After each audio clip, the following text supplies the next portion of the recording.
কানে হেডফোন দিয়ে এই জলসা ওয়াজ শুনুন।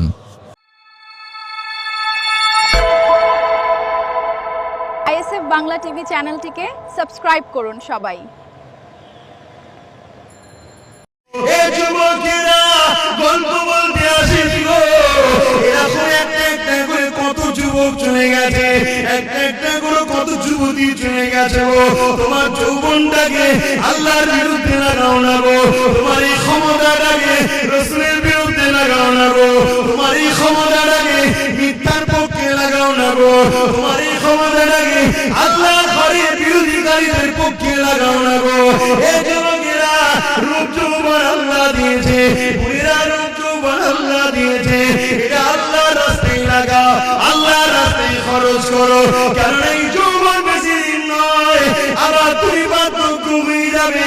এই বয়সে বেশি বেশি করে ইবাদত করো, আল্লাহকে সিজদা দাও, রোজা রেখে রেখে জিন্দেগি কাটা, কোরআন তেলাওয়াত করে করে যদি কাটা, রাসূলের মাহফিলে গিয়ে গিয়ে যদি কাটা, হালাল ইনকাম করে করে যদি কাটা, কারণ হালাল ইনকাম করাটা ইবাদত। গরিবের দিনদেরকে দান খায়রাত করে করে যদি কাটা, কোন মানুষ বিপদে পড়েছে তাকে অর্থ দিতে না পারবো, শরীর দিয়ে মেহনত করে তাকে সহযোগিতা করতে পারবো।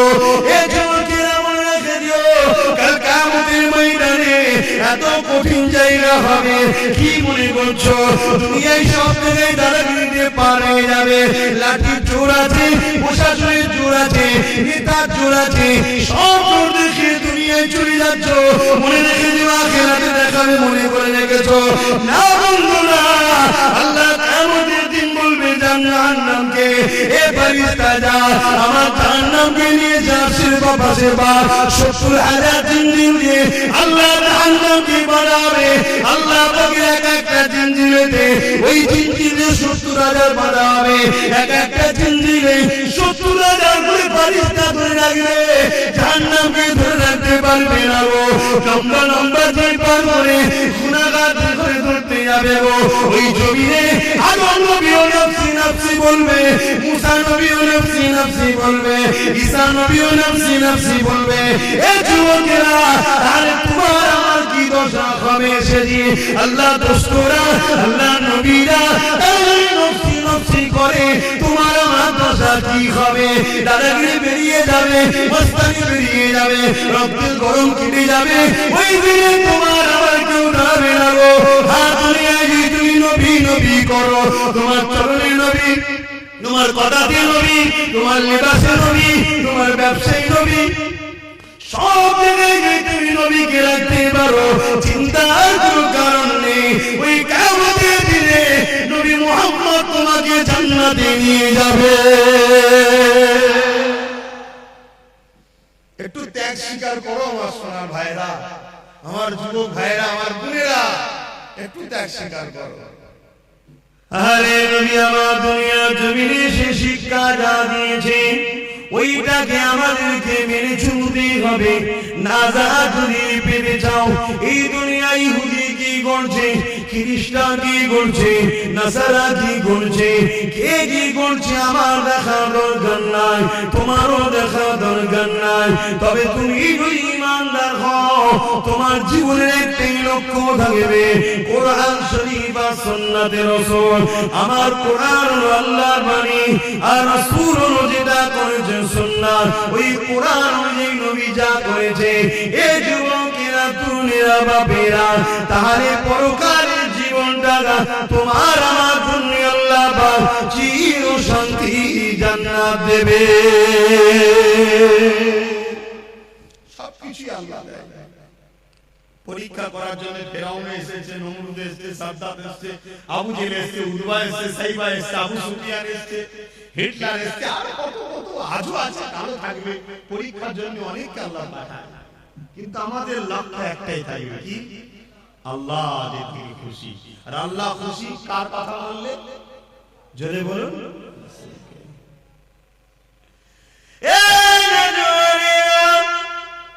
আল্লাহ নবী জানিয়ে দিলেন, লা ইউমিনু আহাদুকুম হাত্তা তাকুনা হাব্বা ইলাইহি বিওয়ালিদিহি ওয়া ওয়ালাদিহি ওয়ান নাসি আজমাইন।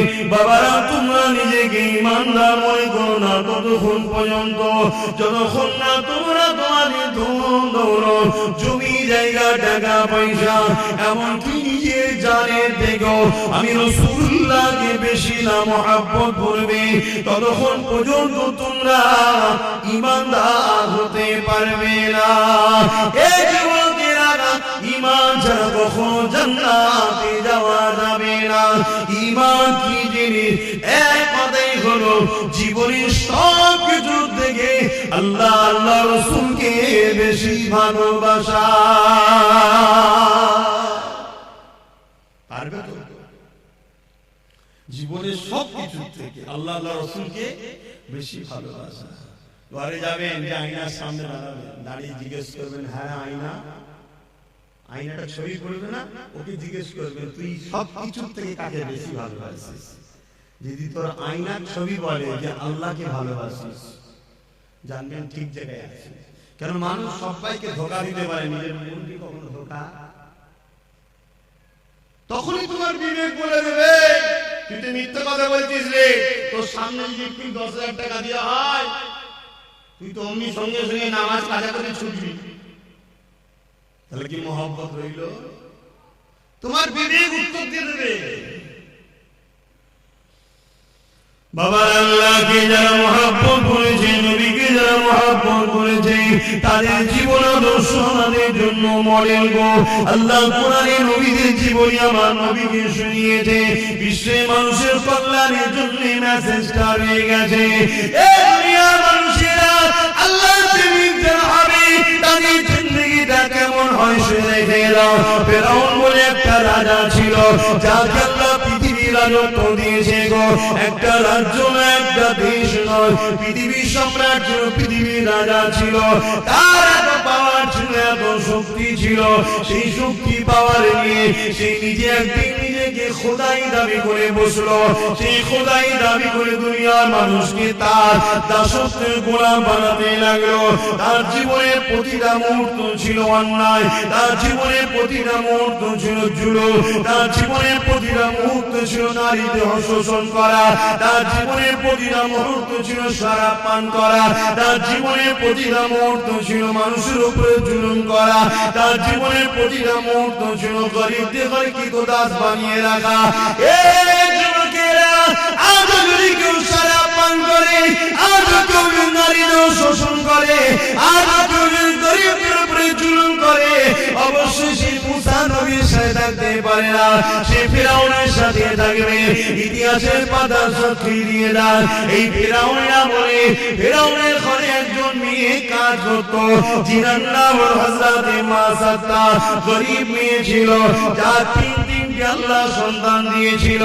স্বামী হারাই তিনটে সন্তানকে নিয়ে ফিরআউনের ঘরে লালন পালন করে কাজ কাম করে জীবন যাপন করত। কিন্তু মাসাত্তা অন্য মানুষের মতো ফিরআউনকে কিন্তু খোদা বলে মানে না। ওই মাসাত্তা অন্তরে অন্তরে এক আল্লাহকে মেনে নিয়েছিল। ইতিহাস আমাদের জন্য কিন্তু শিক্ষা দিয়ে যাচ্ছে, তাই তো নাকি? ইতিহাস আমাদের ঘরে কি শিক্ষা দেয়? আমাদের ঘরে আমাদের ভবিষ্যৎ গড়ার শিক্ষা দেয়, আমাদেরকে জানায় ইতিহাস।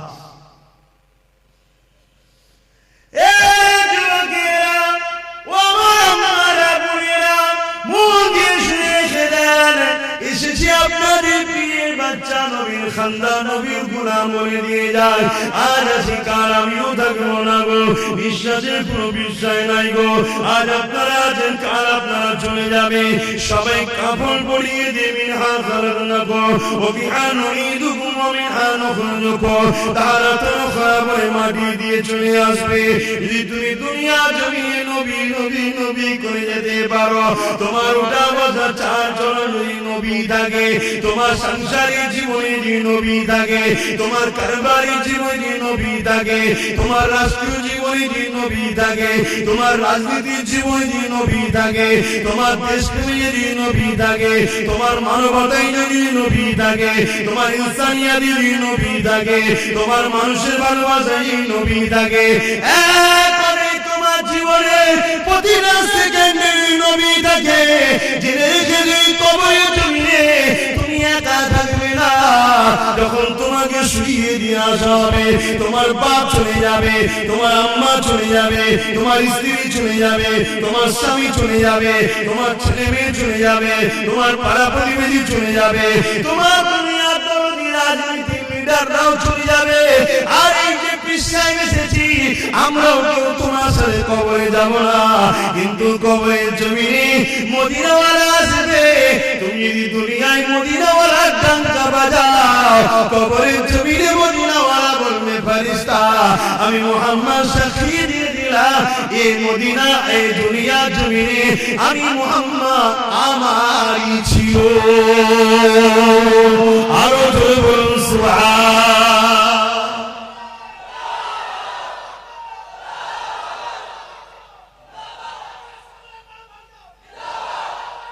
আল্লাহু আকবার।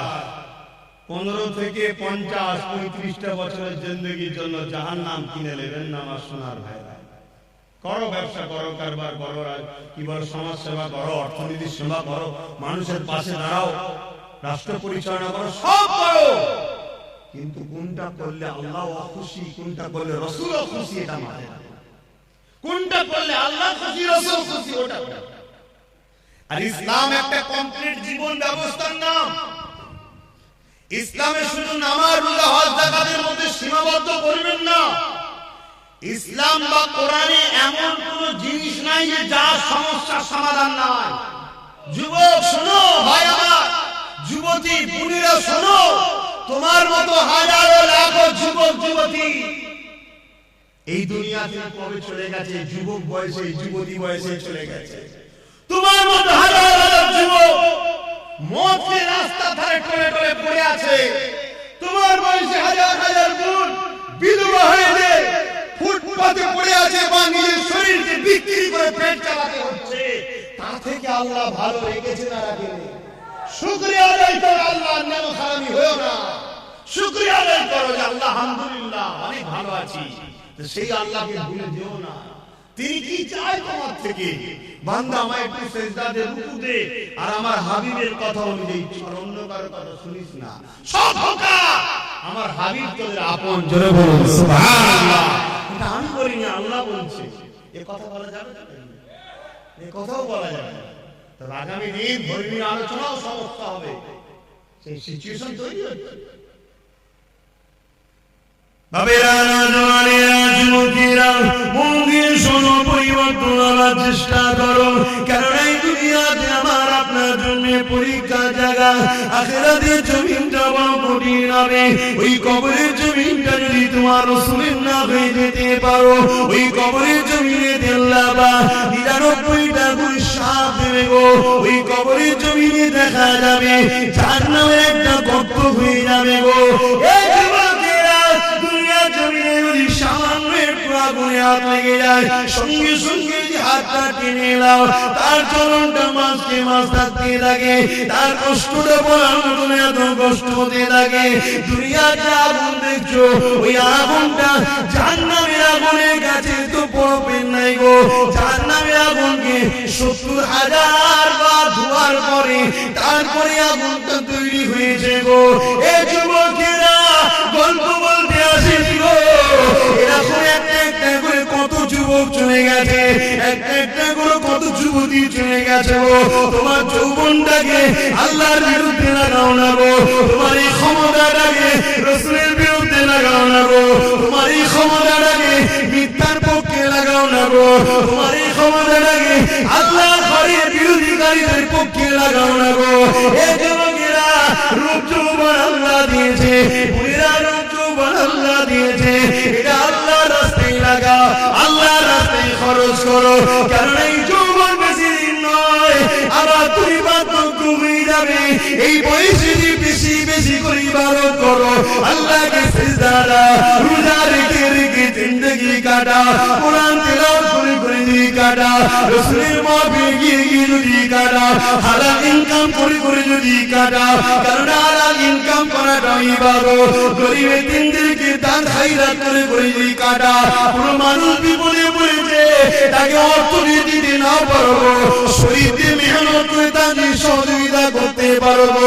এ যুবকেরা মনে রেখে দিও, কাল কিয়ামতের ময়দানে এত কঠিন জায়গা হবে। কি মনে করছো দুনিয়ায় সব জায়গায় দাদাগিরিতে পার হয়ে যাবে? লাঠির জোর আছে, প্রশাসনের জোর আছে, নেতার জোর আছে, সব জোর দেখে দুনিয়ায় চলে যাচ্ছ। মনে রেখে দিও আখিরাতে দেখাবে, মনে করে রেখেছো না বন্ধু না। আল্লাহ কিয়ামতের দিন বলবে জাহান্নামকে, এ ফেরেশতা যা আমার জাহান্নামকে নিয়ে যা, শিরবা পাশে বা ৭০,০০০ জিনজিল দিয়ে আল্লাহ জাহান্নামকে বানাবে। আল্লাহ পাকের এক একটা জিনজিলেতে ওই জিনজিলে ৭০,০০০ বানাবে, এক একটা জিনজিলে ৭০,০০০ করে ফেরেশতা ধরে রাখবে, জাহান্নামকে ধরে রাখতে পারবে না গো। লম্বা লম্বা জিন পার করে গুনাহগার করে ধরতে যাবে গো। ওই জমিনে আদম নবীও নফসি নফসি বলবে, মুসা নবীও নফসি নফসি বলবে, ঈসা নবীও নফসি নফসি বলবে। এ যুবকেরা, তাহলে তোমার আমার কি দশা হবে সেদিন? আল্লাহ দোস্তরা, আল্লাহ নবীরা তাহলে নফসি নফসি করে, তোমার আমার দশা কি হবে? দাদাগিরি বেরিয়ে যাবে, মস্তানি বেরিয়ে যাবে, রক্তের গরম কেটে যাবে। ওই দিনে তোমার আমার কেউ দাঁড়াবে না গো। আর দুনিয়ায় যদি তুমি নবী নবী করো, তোমার চরণে নবী, তোমার কথাতে নবী, তোমার লিবাসে নবী, তোমার ব্যবসায়ী নবী, সব জায়গায় যদি তুমি নবীকে রাখতে পারো, চিন্তার কোনো কারণ নেই। ওই কিয়ামতের দিনে নবী মুহাম্মদ তোমাকে জান্নাতে নিয়ে যাবে। একটু ত্যাগ স্বীকার করো আমার সোনার ভাইরা, আমার যুবক ভাইরা, আমার বোনেরা, একটু ত্যাগ স্বীকার করো। কেন তোমরাই কিন্তু সবকিছুর মূল। এখন আগামী দিন তোমাদের বাচ্চারা পশ্চিম বাংলা এবং ভারতে কোরআন, মসজিদ, মাদ্রাসা নিয়ে জলসা মাহফিল, আল্লাহ নিয়ে, রাসূল নিয়ে মাথা তুলে বাঁচতে পারবে কি পারবে না, সেই পরিবেশটা তৈরি করা মুসলমানদের ঘরের যুবক তোমাদেরই দায়িত্ব। তোমার ধর্ম তুমি পালন করো, তোমার মসজিদে তুমি যাও, তোমার মাদ্রাসায় তুমি আসো, তুমি এখান থেকে দিন শেখো, এই মাদ্রাসা বানাও, এখানে তুমি আসো, একে বিয়ার করো, তাহলে তোমার বাচ্চা কিন্তু তোমায় দেখে দেখে শিখবে। সর্বপ্রথম শিক্ষা কিন্তু দেখে শিক্ষা, তাই তো না? কি বল? আর তুমি যদি দুনিয়ায় রাসূল ছেড়ে দাও, তাহলে কিয়ামতের দিন রাসূল পাবে মনে হয়? কি গো বলছেন না কেন? রাসূল পাবেন। আমার আলোচনায় অসুবিধা হচ্ছে যুবকদের? আল্লাহর রাস্তায় বোঝো। আর তোমরা যুবক যত মাহফিলে ভিড় করবে, তত ইবলিসের মাথায় বাজ পড়বে। 1 লক্ষ বুড়ো মাহফিলে ভিড় করলে ইবলিসের অত টেনশন নেই।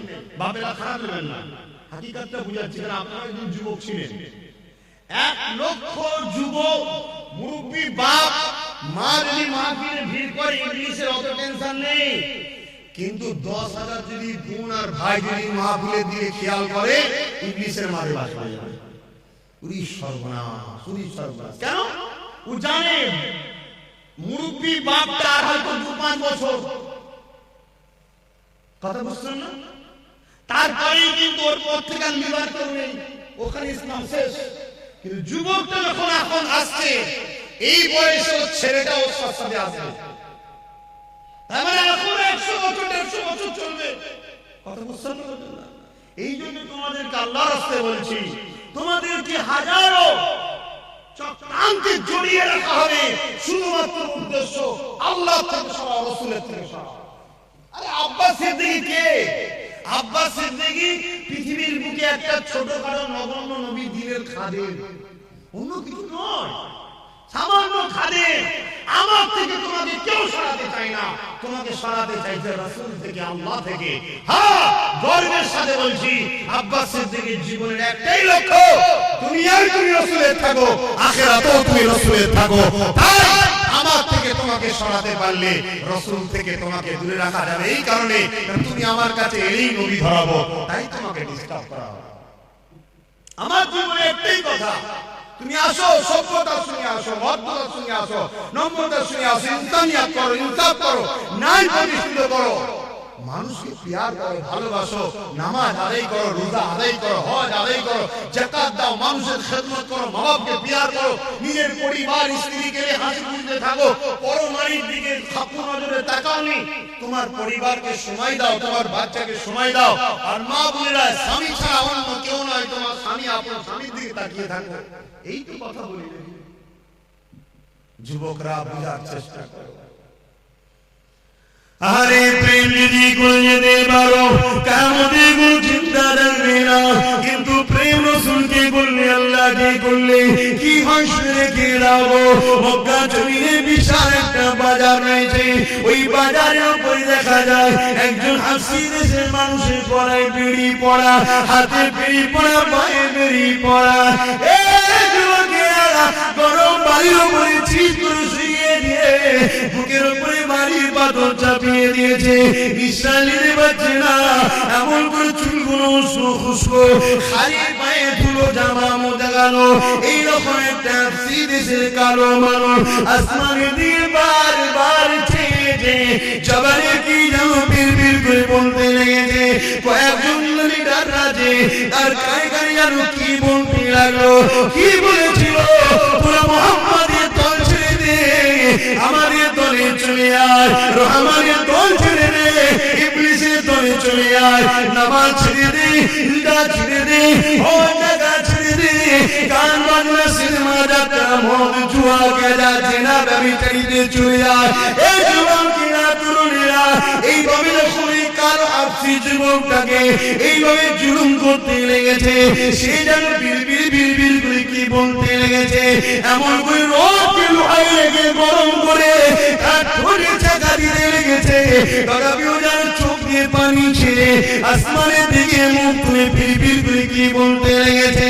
এ যুবক, মন দিয়ে শোনো, মুখবাড়ির আব্বাসের দিকে চিল্লাতে এসেছে, টাকার জন্য নয় গো, টাকার জন্য নয়, বুঝাতে চেয়েছি বুঝিও ভালোবাসি বলে, কেননা নিঃশ্বাসের কোনো বিষয় নয়। আর আজ কাল থাকবো না, আজ কাল থাকবে না, এত জুলুম অত্যাচার কার উপরে করতে লেগেছে, যার নামটা হলো বেলাল, যে মদিনার মুয়াজ্জিন এক সময় ছিল গো। আল্লাহ রাসূলুল্লাহ সম্বন্ধে অনেক ঘোষণা দিয়েছে গো। এখন একটি প্রশ্ন, বেলাল কি অন্যায় করেছে গো? বেলালের অন্যায় তৎকালীন আবু জেহেল উতবা সাইবা বেলালের নজরে একটা, বেলাল এক আল্লাহকে মেনে নিয়েছে। বেলালের অন্যায়টা কি ছিল গো? বেলাল মুহাম্মদ রাসূলের দলে চলে গেছে। বেলালের অন্যায় কি ছিল গো? বেলাল মা বাবার সম্মানের পক্ষে গেছে, বেলাল নারীদের অধিকারের পক্ষে গেছে, বেলাল এতিমদের পক্ষে গেছে, বেলাল গরিব শহীদের পক্ষে গেছে, বেলাল মদের বিরুদ্ধে গেছে, বেলাল সুদের বিরুদ্ধে গেছে, বেলাল খুশির বিরুদ্ধে গেছে, বেলাল দুর্নীতির বিরুদ্ধে গেছে, বেলাল জালিমদের বিরুদ্ধে গেছে। এক কথায় এই জমিনে শান্তি প্রতিষ্ঠিত করবে যে মুহাম্মাদের দিকে গেছে, তাই বেলাল এত জুলুম গো। এখন চিৎকার দিয়ে তোমাদের জানতে চাই, তোমরা যদি আল্লাহর দিকে যাও, রাসূলের দিকে যাও, ইবলিসের চেলারা মারবে, জুলুম করবে, কেস দেবে, জেলে জরিমানা হবে, তাহলে তোমরা চিৎকার দিয়ে বলো আল্লাহর দিকে থাকবে না, থাকবে না।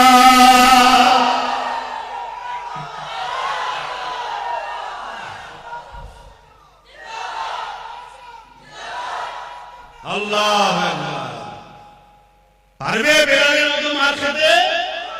সে পরীক্ষা নেবে না, আল্লাহ চিন্তা নেই, সে দিলে তো আমাদের ইমানের সব দিদি পারা, অবস্থা বুঝেই নেবে, চিন্তা নেই। তবে আল্লাহ যাকে ভালোবাসে পরীক্ষা করবে না, করবে না?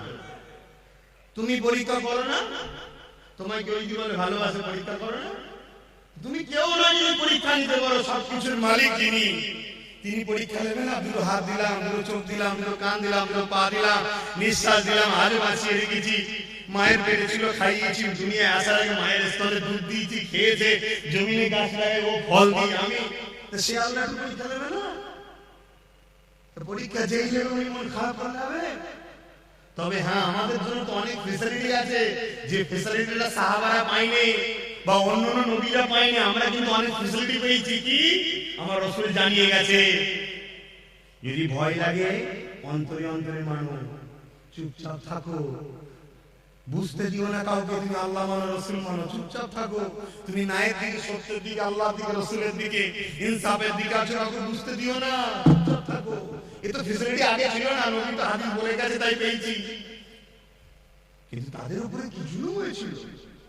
হ্যাঁ, আজকে এত মা বোন, আজকে ঘরে কারো অভাব নেই, তারপরও ফিরি পেলে সব ছুটছে, পর্দা জর্দা হয়ে যাচ্ছে। কি গো বাপ, পর্দা করা ইসলামে কি ফরজ?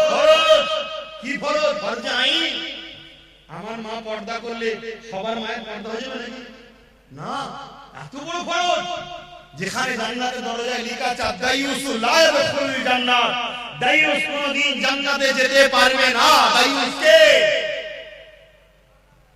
যে মুখমণ্ডল, হাতের গাঁটের বাইরের অংশ, পায়ের গাঁটের নিচু অংশ ছাড়া বাকি জায়গাটাকে কোনো অংশই দেখা যায় পরপুরুষের নজরে, ওটাই হলো দাইয়ুস। ওটা স্বামীর দেখা হয়, বাকি জায়গাটুকু নয়। বাকি এই মুখমণ্ডল, হাতের গাঁটের বাইরের অংশ, পায়ের গাঁটের বাইরের অংশ ছাড়া বাকি জায়গা যা আছে স্বামী ছাড়া কারো দেখার হবে না। কথা বুঝে আসছে? আজকে আমরা কি করছি? এই ওয়াজ করলে আমার মা বলে হয়তো আমি মনে করতে পারবো তোমাকে এই ওয়াজ করতে হবে না, আমার ইচ্ছা আমি যা খুশি করো। মা, ইচ্ছা বলে কিছু নেই, আমার বলে কিছু নেই। আব্বাস সিদ্দিকী যা চিল্লাচ্ছে, আব্বাস সিদ্দিকী নয়, জবান দিয়েছে আল্লাহ, আমার নয় গো মা, ব্যবহার করতে দিয়েছে, সময় হবে ছেড়ে দেবে। এই হাত আমার নয়, আল্লাহ দিয়েছে। চোখ আমার নয়, আল্লাহ দিয়েছে। কান আমার নয়, আল্লাহ দিয়েছে। এই কিডনি আমার নয়, আল্লাহ দিয়েছে। নিঃশ্বাস যে টানছি আমার ক্ষমতা নয়, মা আল্লাহ দিয়েছে, আল্লাহ দিয়েছে। আল্লাহ, মা তোমাকে সুন্দর করেছে, বোন তোমাকে সুন্দর করেছে, আল্লাহ বিবস্ত করে দেয়নি, অতএব আল্লাহর জন্য চলো। দেখো, শিক্ষা দাও, শিক্ষা দাও। যুবকেরা শুনে রেখে দাও, নারীরা বড় দুর্বল হইব, নারীরা বড় কমজোর হইব, তথাপিও পৃথিবীর বুকে আল্লাহর জন্য, নবীর জন্য, আমার রাসূলুল্লাহর উম্মতের মধ্যে থেকে সব থেকে প্রথম যিনি জান দিয়েছে, তিনি কেউ নয় গো, তিনি পুরুষ নয়, তিনি একজন নারী। কি নাম? সবই তো আল্লাহ করে জানো, তো মায়েদের মতো কেন হচ্ছ না? বোন মায়েরা এই মায়েদের মতো। এই যুবকেরা খুব কাজে বয়স হয়েছে, আমার সুমাইয়া তারায় হালকা বয়স হয়েছে, একটা সন্তান রয়েছে, স্বামীও রয়েছে, এমন সময় কিন্তু গোপনে গোপনে আমার আল্লাহকে আল্লাহ বলে মেনে নিয়ে, নবীকে রাসূল বলে মেনে নিয়ে হক শান্তির ধর্ম ইসলামে প্রবেশ করেছে। তৎকালীন আবু জিল উতবা সাইবা আবুল হাজার আলীরা নেতৃত্ব দিত, এমন করে তারা জুলুম অত্যাচার শুরু করে দিল আমার সুমাইয়ার উপরে। এই যুবকেরা, তরুণেরা, আপনারা আমার সুমাইয়ার উপরে কোন জুলুম করেছিল? অর্ধ উলঙ্গ করে দুটো ঘোড়াকে নিয়ে এসেছে, আমার পায়ে দড়ি বেঁধেছে, ঘোড়ার পায়ে দড়ি বেঁধেছে, ঘোড়াকে ছুট কাটিয়েছে, আমার পিঠের কোমরে চামড়াটা ঘিসিয়ে ঘিসিয়ে গুটিয়ে গুটিয়ে গুটিয়ে কানের কাছে জড়ো হয়ে গেছে। যুবকরা ভেবে দেখো তো দেখি, সামান্য একটু চৌদা গাড়িয়ে মেঘিয়ে তেড়ে গেছো, আর আম্মার উপরে কি জুলুম হয়েছে। আম্মা এই অবস্থাতেও আম্মার বুকে আবার ভারী পাথর চাপিয়ে দিয়েছে, গরম মরুভূমির বাড়িতে পিঠে গোস্ত সেদ্ধ হয়ে যাচ্ছে। এই অবস্থাতে বলেছিল, এ সুমাইয়া, আল্লাহ তার নবীর দল ছেড়ে দে, আমাকে তোলে চলে আয়। আম্মা সুমাইয়া বলেছিল, রে দাদি, জান একদিন বেরিয়ে যাবে, কিন্তু আমি আমার আল্লাহ আল্লাহ রাসূলকে ছাড়বো না। এমন করে এক বল্লম নিয়ে আম্মা সুমাইয়ার অন্তরে আঘাত করে দিল, আম্মার শরীরটা দুটুকরো হয়ে গেল, বুক চিরে কলিজা বেরিয়ে গেল, পিছন থেকে বুক দিয়ে পিঠ দিয়ে বেরিয়ে গেল। এই যুবকেরা, আব্বারা, তরুণেরা, আমার আল্লাহ ফেরেশতাদেরকে বলতে লাগলো, এ ফেরেশতারা দেখে দুনিয়া জমিয়ে তোরা বলেছিস মানুষ আমার আল্লাহ বলল ফিতনা করবে আলাদা মানুষ, প্রেম করবে আলাদা মানুষ। আমার প্রেমের সুমাইয়া প্রমাণ করে দিল এই জমিনের উপরে যতই সূর্য উঠবে চাঁদ উঠবে ততদিন দুনিয়ার মধ্যে আমার প্রেমের সুমাইয়া আলোচনা থাকবে।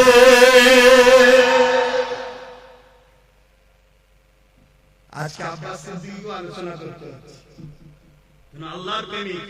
বলো সে আল্লাহ রাসূলের প্রেমিক হতে পারবে তো নাকি গো? জান মাল সব দিয়ে প্রেমিক হতে হবে। দুনিয়ায় কারো কথা শুনলে চলবে না, আমাদের ঘরে মুহাম্মদ রাসূল এবং আল্লাহর কথা শুনে চলতে হবে, তাই তো নাকি? তাহলে বলো জীবনের শেষ নিঃশ্বাস পর্যন্ত নিজেদের জান মাল দিয়ে আল্লাহ আল্লাহ রাসূলের জন্য কারা নিজের জীবনকে উৎসর্গ করতে পারবেন? হাত তুলে দেখান। নারে তাকবীর, নারে তাকবীর। জিহাদ উঠেছে, আল্লাহ কবুল করেন, বলুন আমিন। আরো জোরে বলুন আল্লাহুম্মা আমিন। যদি কেউ জান্নাতে যেতে না চায়, হাত না তুলতে চায়, বেকার তার জন্য দোয়া আছে। আমার বেকার তাকে কষ্ট দিলাম, সে বেচারে যেতে চাইছে না, আমি গান করে ডাক দিয়ে আল্লাহ কবুল করো। কিন্তু হাতগুলো কতটা ভালো, ঠিক আছে না? শুনে তুলে দিবেন ভাইরানা দুনিয়া প্রেম জেনে কারণ অবশ্যই দুনিয়ায় যদি ঈমান না থাকবে আল্লাহ পাক দুনিয়াকে কতদিন রাখবে?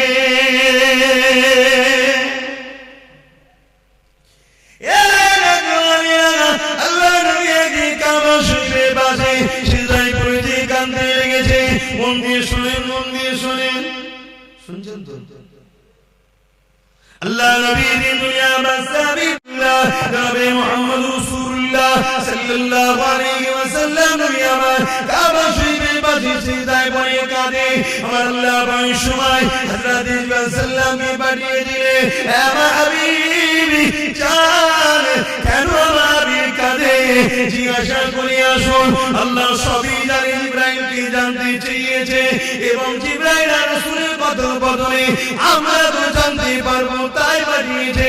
হযরত ইসমাঈল সাল্লাম চলে আসলে আমার নবীকে সালাম দিয়ে বলতে লাগলে, ইয়া রাসূলুল্লাহ হাবিবাল্লাহ আপনি কেন কাঁদেন? আল্লাহ জানতে চেয়েছে। আল্লাহ নবী বলেছে, জিবরাইল এ জিবরাইল অন্য নবীর উম্মত উম্মতিরা অন্যায় করেছে, ভুল করেছে, আল্লাহ বাদাল উপরে রাগ করে বেজার হয়ে সেই নবীর উম্মতে ঘরে কম দে ঘরে যেমন আজ জাতি আছে, সামুদ জাতি আছে, সবাইকে ধ্বংস করে দিয়েছে। আমার উম্মত উম্মতিরা দুনিয়া থেকে করে শয়তানি খেয়ালে পড়ে অন্যায় করে ফেলবে, ভুল করে ফেলবে। আল্লাহ যেন তাদের উপরে আযাব গজব দিয়ে ধ্বংস না করে দেয়, এই জন্য কাঁদতে লেগেছি। এ যুবকেরা, কার জন্য এখনো বেঁচে আছো? দেখো দুনিয়ায় কি ফিতনা হতে বাকি নেই। বড় দুঃখের বিষয়, সোশ্যাল মিডিয়ায় দেখা যাচ্ছে আজকাল কিছু ছেলে তৈরি হয়েছে সেই জাহিলিয়াতের যুগের মতো নিজের মায়ের ইজ্জত পর্যন্ত লুটছে। এখন কিছু ছেলে বেরিয়েছে জাহিলিয়াত যুগের মতো বুড়ির ইজ্জত লুটে নিচ্ছে। এখন কিছু ছেলে বেরিয়েছে জাহিলিয়াত যুগের মতো স্ত্রী সৈকন সরবে যদি কন্যা সন্তান থাকে তাকে দিবস করিয়ে দিচ্ছে। তথাপি আল্লাহ এই দুনিয়াটা বদরাখো দেয় গো, তবে দেরি করবে না, সময় খুব তাড়াতাড়ি এসেছে। নবীর ভবিষ্যৎবাণী অনুযায়ী খুবই তাড়াতাড়ি দুনিয়ায় আযাবের গ্রাস হয়ে যাবে গো। তথাপি নবী আল্লাহ পাক জানিয়েছিল পৃথিবীর জমিনে একমাত্র যতক্ষণ দিল থেকে আল্লাহ রাসূলকে ভালোবাসবে আমার আল্লাহ ততদিন পর্যন্ত দুনিয়াকে ফানা করে দেবে না। রাসূলের সেই কান্নার বিনিময়ে এত অন্যায়, এত পাপের পরও এখনো নিরাপদে আছে, এই তো নাকি গো? সেই নবীর ঘর মাদ্রাসা, কোরআনিয়া মাদ্রাসা বা খানকা হলো ইলমে বাতিনির মাদ্রাসা। ইলম কি ধরনের? আল ইলমু ইলমানি, একটা জাহিলি অপরটা বাতিনি। কথা বুঝে আসছে? জাহিলি ইলম হলো ফলের খোসা আর বাতিনি ইলম হলো ফলের ভেতরের অংশ। কথা কি বুঝতে পারছেন? ওই ফলের ভেতরের অংশটাকে হিফাজত করতে গেলে বাইরে খোলা দিতে হয়, জাহিলি ইলম দিতে হয়। জাহিলি ইলম না থাকলে ও পীর সাহেব আর বেদাতি হয়ে যাবে, ভণ্ড হয়ে যাবে। এইজন্য জাহিলি ইলম বাতিনি ইলম দুটো দরকার। আর বাতিনি ইলম ছাড়া নবীর দিদার পাওয়া যায় না। জোরে বলুন সুবহানাল্লাহ। আর 15 মিনিট সময় নেব, 4টে পর্যন্ত হবে। আপনারা বিরক্ত হচ্ছেন? 15 মিনিট এই প্রতিষ্ঠানের জন্য একটু খেদমত করার জন্য আলোচনা করছি। তার আগে আরেকটা কথা বলি, প্রেম এমন একটা জিনিস রে বাবা, প্রেমে সব কিছু দিয়ে যায়। হযরত ওসমান গনি আল্লাহ পৃথিবী বিখ্যাত ধনী করেছিল, চুরি করে নয়, দাঙ্গাবাজি করে নয়, ধোঁকা দিয়ে নয়, কারো ছেড়ে নয়, দখল করে নয়, আল্লাহকে খুশি করে নয়, এর উপর ইনকাম করে ওসমান গনি আল্লাহ পৃথিবীর বিখ্যাত ধনী করেছিল। এই যুবকের ব্যবসা করো, কারবার করো, হালাল ইনকাম করো, আল্লাহকে সিজদা পড়ে কাঁদো, মানুষকে দান খায়রাত করো, বরকত হবে। হালাল ইনকাম করে কোটি কোটি টাকা ইনকাম করো, কোনো অসুবিধা নাই, কিন্তু হারামের একটা ইনকাম করো না গো, ওই 1 টাকা তোমার সমস্ত হালালকে ফাঁসিয়ে দেবে। এই যুবকেরা হযরত ওসমান গনি আল্লাহ এত ধনী করেছে, নবীর পাকের বড় প্রেমিক ছিল গো। এমন সময় একজন অসহায় মানুষ আল্লাহ নবীর কাছে এসেছে, হুজুর আমাকে কিছু সহযোগিতা করো। আল্লাহ নবী বলেছিল, যাও আমার ওসমানকে গিয়ে আমি রাসূলুল্লাহ আমার সালামটা দেবে, আর বলবে 100 মুদ্রা আল্লাহ রাসূল দিতে বলেছে। যাও বাবা, চলে যাও বাবা। কোন কোন রাতে আছে 1000 মুদ্রা, 100 মুদ্রাটাই ধরে চলি। এই বাবা এমন করে মানুষটা চলে গেল, যে বলতে লাগলো আল্লাহ নবী সালাম দিয়েছে, 100 মুদ্রা দিতে বলেছে। ওসমান গনি শুনলো, অন্য লোকের সঙ্গে কথা বলতে লাগলো, আবার বলতে লেগেছে, ও হযরত ওসমান গনি রে, আল্লাহ নবী তোমার কাছে আমাকে পাঠিয়েছে, 100 মুদ্রা দিতে বলেছে। দুবার বলবো, হুজুর অন্যজনের সঙ্গে আমার কথা বলতে শুনি, 3বার বলবো, মানুষটা চলে যাচ্ছে। হযরত ওসমান গনি বলছেন, কোথায় যাচ্ছ? ওই সময় বলেছে, হুজুর আপনি তো আমার কথার গুরুত্ব দিচ্ছেন না। ওসমান গনি চোখ দিয়ে পানি এসে যায়, কি কথা বলছো আল্লাহর বান্দা, তোমার কথা গুরুত্ব দেব না হতে পারে, আমার জান, আমার ঈমান, রাসূল তোমাকে পাঠিয়েছে, যখন তুমি বল নবী পাঠিয়েছে, 100 মুদ্রা দিতে বলেছে। ওসমানকে নবী স্মরণ করেছে, শুনে আমার দিলটা বড় হয়ে গেছে, যতবার বলো 100 মুদ্রা করে ঠিক করেছি, তুমি যদি বারবার বলে যেতে, তোমার জন্য 100 করে বাড়াতে রাখতাম। এ আল্লাহর বান্দা রে, আমার রাসূল তোমাকে পাঠিয়েছে শুনে আমি বড় খুশি, 3বার বলেছো, 300 মুদ্রা দিয়ে দিলাম। প্রেম কাকে বলে? প্রেম কাকে বলে? আল্লাহু আকবার।